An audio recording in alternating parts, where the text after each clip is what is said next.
तो सिकंदर के भारत पर आक्रमण की बात कर रहे हैं। सिकंदर यूनान के छोटे से राज्य मकदूनिया का शासक था। सिकंदर यूनान के छोटे से राज्य मकदूनिया का रहने वाला था और मकदूनिया को ही हम मेसोडोनिया के नाम से भी जानते हैं। सिकंदर बचपन से विश्व विजेता बनने का स्वप्न देखा करता था। इन्हीं बातों को ध्यान रखते हुए सिकंदर सिंधु नदी को पार करके जब तक्षशिला की धरती पर आया तो तक्षशिला की धरती पर तहस समा गई। सिकंदर चीखते हुए कहा कि ऐ तक्षशिला की धरती, शोर मचाने का प्रयास किया तो तक्षशिला की धरती पर लाशें गिर जाएंगी। अरे इतनी लाशें गिर जाएंगी कि तक्षशिला की धरती पर गिरना संभव नहीं होगी। तक्षशिला की धरती, शोर बंद करो, वरना तक्षशिला की धरती में इतनी खून बह जाएगी, ये खून की छींटे उड़कर तक्षशिला की दीवारों पर नहीं आसमान में भी पड़ेगी। तक्षशिला की धरती तक समा गई और यहाँ का राजा अम्भी जनता सहित सिकंदर के सामने आत्मसमर्पण कर दिया। सिकंदर अपनी सफलता से खुश होकर तक्षशिला की धरती पर दरबार लगाया और इस दरबार में आसपास के जितने छोटे बड़े राजा थे वह सिकंदर के सामने आकर आत्मसमर्पण कर दिया। लेकिन भारत की धरती पे एक राजा था जो सिकंदर के सामने आत्मसमर्पण नहीं किया, उसका नाम था पोरस। इस प्रकार पोरस पंजाब का राजा था। सिकंदर ने अपना एक राजदूत पोरस के पास भेजा। सिकंदर के राजदूत ने पोरस को कहा, क्या पोरस, जब सारी दुनिया सिकंदर के सामने झुक रही है तो तुम क्यों नहीं आत्मसमर्पण करता? पोरस का है, सुन, उठाएंगे तलवार, खामोश कर देंगे जिंदगी। जाकर कह देना सिकंदर को, जिस तरह की सम्मान की बात सिकंदर करता है इस तरह का सम्मान हम युद्ध भूमि में करेंगे। सिकंदर का राजदूत गिरता पड़ता सिकंदर के पास आया। सिकंदर पूछा, क्या हुआ? सिकंदर के राजदूत ने सिकंदर को कहा कि क्या हुआ?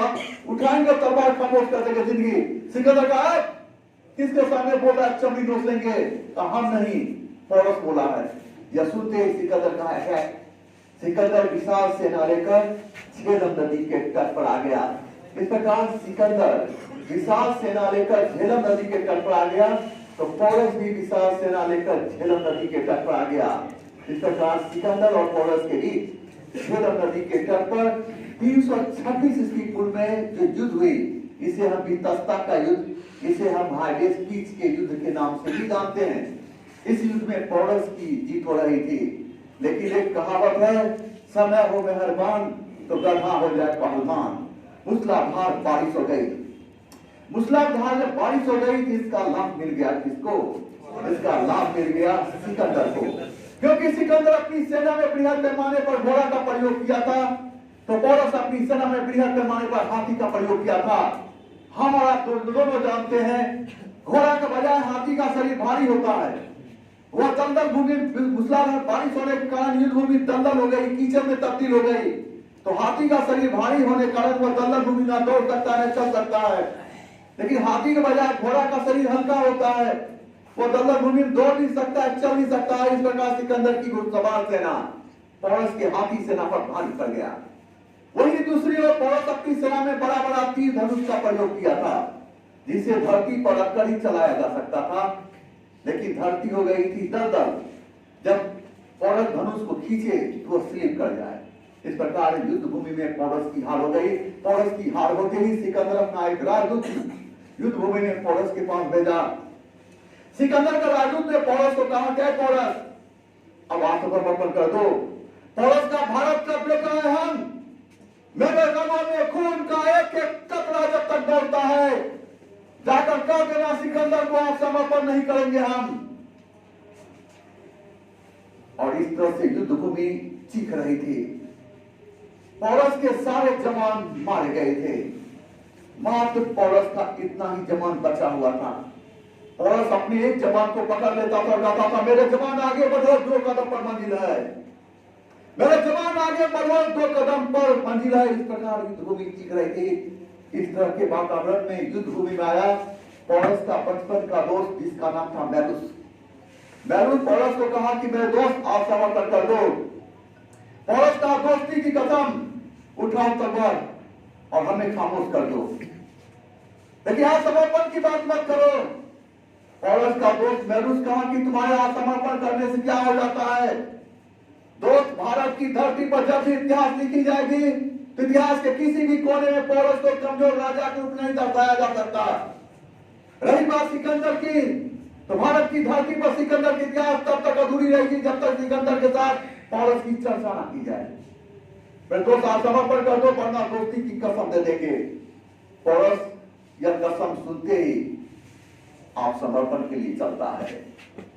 पौलुस के हाथ में होती है तलवार, सर पे होती है पसीना, आंखों में होती है निराशा, दिल में होती है मंजिल पाने की अभिलाषा।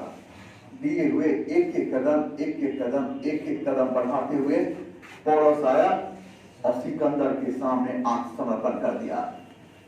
सिकंदर पौलुस के चारों चक्कर लगाते हुए कहा कि बोलो भारत का राजा, तुम्हारे साथ कैसा व्यवहार करें? पौलुस सिकंदर के आंखों में आंख डालते हुए कहा कि तुम मेरे साथ वैसा व्यवहार करो जैसे एक राजा दूसरे राजा के साथ करता है। पौलुस का यह जवाब सुनकर सिकंदर इतना प्रभावित हुआ कि पौलुस को गले लगा लिया। कहा, मेरे दोस्त, मैंने संसार के कई राजाओं के साथ युद्ध किया, लेकिन तुम्हारे जैसा योद्धा नहीं देखा।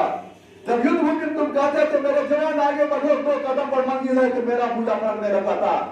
मेरे दोस्त, तुम्हारी वीरता प्रभावित होकर तुम्हारे राज को वापस करते हैं स्वसम्मान। इनकार मत करना, मेरा दिल टूट जाएगा। इस प्रकार सिकंदर पौलुस की वीरता प्रभावित होकर पौलुस के राज को स्वसम्मान वापस कर दिया। उसके बाद विजय अभियान को बढ़ाते हुए व्यास नदी के तट पर आया। सिकंदर अपनी सेना के साथ विजय अभियान को बढ़ाते हुए व्यास नदी के तट पर आया तो सिकंदर की सेना व्यास नदी के तट पर से आगे बढ़ने से इनकार कर दिया। सिकंदर का आगे बढ़ो, का नहीं, का आगे बढ़ो, का नहीं, का सिकंदर का क्यों नहीं आगे बढ़ेगा? सिकंदर का सेना ने कहा, बताओ सिकंदर, तुम किस मिट्टी का बना है? तुम ये बताओ किस मिट्टी का बना है? तुम्हें अपनों की याद नहीं आती? हमें अपनों की याद आती है, हमें अपने परिवार की याद आती है, हमें वो दोस्त याद आते हैं जो मेरे साथ युद्ध करते हुए मारे गए। कैसी तकदीर, कैसी जिंदगी मेरी कर दी। युद्ध भूमि में हम सोते हैं, लाशों की भी सोते हैं, लाशों भी खाना खाते हैं, यही हमारी जिंदगी है। सिकंदर कहता है कि सिकंदर की सेना कहता है, सिकंदर, ये खून से हमें नफरत हो गई है, अब हम युद्ध नहीं करेंगे। सिकंदर का आगे बढ़ो, बात नहीं। जब सिकंदर की सेना व्यास नदी के तट पर से आगे बढ़ने से इनकार कर दिया, सिकंदर 325 ईस्वी पूर्व में भारत से वापस जाने लगा। जब सिकंदर 325 ईस्वी पूर्व में भारत से वापस जा रहा था तो ये अंधेरी शाम धीरे धीरे धीरे धीरे अंधेरी रात में तब्दील हो रही थी। आसमान कड़क रही थी, रिमझिम रिमझिम बारिशें हो रही थी, काली रात शोर मचा रही थी, तन्हाइयां खामोशी से सितारों को कुछ कहने जा रही थी। सिकंदर को लग गई भूख। सिकंदर दौड़कर एक घर पर जाता है और घर के दरवाजे को 3 बार नॉक करता है, खट खट खट। उस दरवाजे से निकलती एक वृद्ध महिला और वृद्ध महिला सिकंदर को देखते ही रोने लग जाती। सिकंदर कहता है, माँ हमें कुछ खाने के लिए दो, भूख लग गई है। वह वृद्ध महिला रोते हुए घर से थाली लाती है, अपने शरीर का सारा जवाब खोलकर थाली में देती है, कहती बेटा तुम माँ कहाँ है, लो ये खाना खाओ। सिकंदर कहता हम इंसान है, रोटी या चावल खाएंगे ना, सोना कैसे खाएंगे? वो वृद्ध महिला बोलती नहीं बेटा तुम सोना खाओ, तुम्हें रोटी या चावल चाहिए थी तो रोटी और चावल के लिए इतना खून बहाने की आवश्यकता नहीं थी, तुम बहुत खून बहाया है, तुम सोना खाओ। सिकंदर कहता है कि एक बात कहें, बचपन में मेरी माँ मर गई, हम कभी अपनी माँ का चेहरा भी नहीं देखे। जब किसी को माँ बोलते हुए सुनते हैं तो काश लगता है काश मेरी माँ मेरे पास होती तो मैं अपनी बाहों में भर देता, हर दिन भर रात चीखते रहता माँ माँ माँ। आपके साथ क्या रिश्ता है मैं नहीं जानता, लेकिन जब मैं आपको देखा मेरे मुंह से निकल गया माँ। पहली बार मैंने माँ किसी को कहा। माँ सिर्फ इतना बताइए, हम तो आपको कुछ भी नहीं बिगाड़े, आप हमें देखकर रोने क्यों लगे? वो फिर बजा बोली नहीं सिकंदर तुम्हें हमें पहले ये पूछना चाहिए कि तुम्हें खाने के लिए क्यों दी? सिकंदर का क्यों? जैसे तुम कहा माँ हमें भूख लगी कुछ खाने के लिए दो, हमें अपनी बेटी की याद आ गई। मेरा बेटा इसी तरह सबसे खाना मांगता था। सिकंदर का क्या था बेटा का? वृद्ध महिला बोली सिकंदर मेरा बेटा बहुत दूरी पर चला गया है। सिकंदर ने उस जगह का नाम बताइए, हम ले आते हैं। नहीं सिकंदर, नहीं ले लाओगे तुम, क्योंकि मेरे बेटे को अभी अभी कोई मार दिया है। सिकंदर कहा कि जीवन में हम आपको मां का पुकारे, आपके बेटा को मारा, नाम बताइए उसे खामोश कर देंगे। वृद्ध महिला बोली जिसका नाम बताएंगे खामोश कर दोगे। आपको मालूम है आपके सामने सिकंदर खड़ा है। वो वृद्ध महिला रोते हुए सिकंदर के पास जाती है कि जिसका नाम बताएंगे उसे खामोश कर दोगे। सिकंदर कहा बिल्कुल। वृद्ध महिला बोली सिकंदर तुम हम तो हाँ सिकंदर, हम खाना खा रहे थे, हमें प्यास लगी, हम अपने बेटा को बोले एक गिलास पानी ला दो। मेरा बेटा 2 महीना बीमार चल रहा था, वो पानी लाने के लिए जैसे गेट खोला दूध चलाया, तलवार को चिल्लाया अम्मा। जब मैं दौड़ कर गई तो मेरा बेटा का कटा हुआ सर तड़प रहा था। सिकंदर इस तलवार से पूछो किस माँ के बेटे का है। सिकंदर तुम कहते थे हम माँ कहने के लिए तड़प रहे हैं, अब हम अपना बेटा रहते हुए बेटा कहने के लिए तड़पेंगे। वृद्धापन में मेरा कौन सहारा होगा। सिकंदर तुम्हारी माँ तुम्हें एक लपड़ मार कर बचपन में इतना भी नहीं बताई, बेटा विश्व विजेता बन जाएगा तो क्या होगा, खाएगा रोटी या चावल ही ना।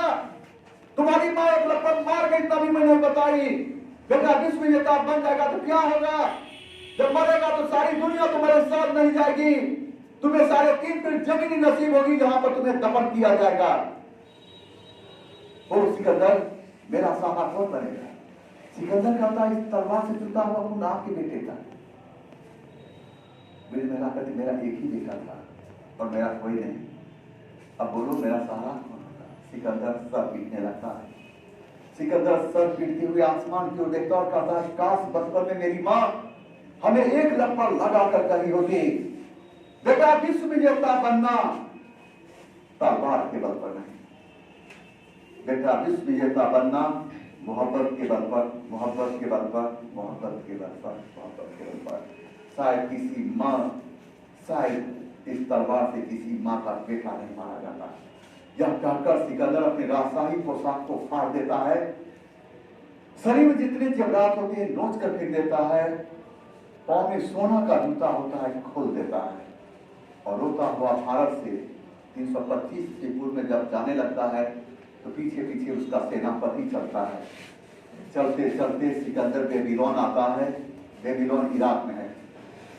वहां पर सिकंदर बीमार पड़ जाता, अपने सेनापति को कहता कि सुनो जब हमारी मौत हो जाए तो रंती पर से दोनों हाथ मेरा बाहर निकाल देना, ताकि दुनिया वाले समझ सके इंसान आता है खाली हाथ जाता है खाली हाथ।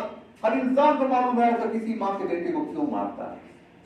जिस रास्ते से हमारी लाश ले जाना उस रास्ते को हीरा मोती सोना चांदी भर देना, ताकि दुनिया वालों को बता सके जिस धन के लिए हम लड़ते हैं वही धन मेरे साथ नहीं जाता, तो फिर किसी माँ के बेटे को क्यों मारता है। हम ये क्यों करते हैं, हम इसलिए कहते हैं आप अब धरती कोई दूसरा सिकंदर जन्म ना ले, अब किसी माँ का बेटा न मारा जाए। यह कहकर सिकंदर मर गया। सिकंदर की मृत्यु 327 ईस्वी पूर्व में बेबीलोन में हुई थी। सिकंदर के घोड़ा का नाम बहुकेपला था। सिकंदर के गुरु का नाम अरस्तु था। जब सिकंदर बच्चा था तो उसका गुरु कहता था सिकंदर सिकंदर यार सिकंदर देखो आसमान कर लो दुनिया मुट्ठी में। यह कहकर उसके गुरु ने सिकंदर के सीने में विश्व विजेता बनने का अलख जगा दिया। सिकंदर के थर सेनापति का नाम सेल्यूकस निकेटर था। सिकंदर के जल सेनापति का नाम नियार्कस था। सिकंदर के साथ भारत आने वाले इतिहासकारों में शामिल किया जा सकता है नियार्कस, एरिस्टोबुलस। सिकंदर यूनान का रहने वाला था। यूनानी प्रभाव भारत के धरती के कई भागों में देखा जा सकता है, ढूंढा जा सकता है, एहसास किया जा सकता है। नंबर 1 प्रशासन के क्षेत्र में इसका सबसे बड़ा उदाहरण है मौर्य प्रशासन। कला के क्षेत्र में इसका सबसे बड़ा उदाहरण है गंधार कला। सिक्का निर्माण के क्षेत्र में पहले भारत में सिक्का अच्छा नहीं बनता था। यूनानी प्रभाव के बाद भारतीय सिक्के कलात्मक एवं लिखित होने लगे। इतिहास लेखन के क्षेत्र में सिकंदर के साथ जो इतिहासकार भारत आए और देखा सुना उसे लिख डाला। लेकिन भारत में जब इतिहास लिखने की परंपरा चली, सिकंदर के साथ आए इतिहासकारों द्वारा लिखे गए प्रमाण सबसे महत्वपूर्ण साबित हुआ। सेना को आधुनिक बनाने के क्षेत्र में सिकंदर और पोरस के बीच जब युद्ध हुई तो पहली बार भारत की सर्जरी ने एहसास किया सेना में हाथी का बजाय घोड़ा का प्रयोग ज्यादा अच्छा है। अब भारतीय सेना को इस कदर आधुनिक बनाया गया वो किसी भी विदेशी आक्रमणकारी का सामना कर सकती थी। कर सकती थी, कर सकती थी। इस प्रकार नानी प्रभाव भारतीय धरती की कई भागों में देखा जा सकता है, ढूंढा जा सकता है, एहसास किया जा सकता है। जय हिंद।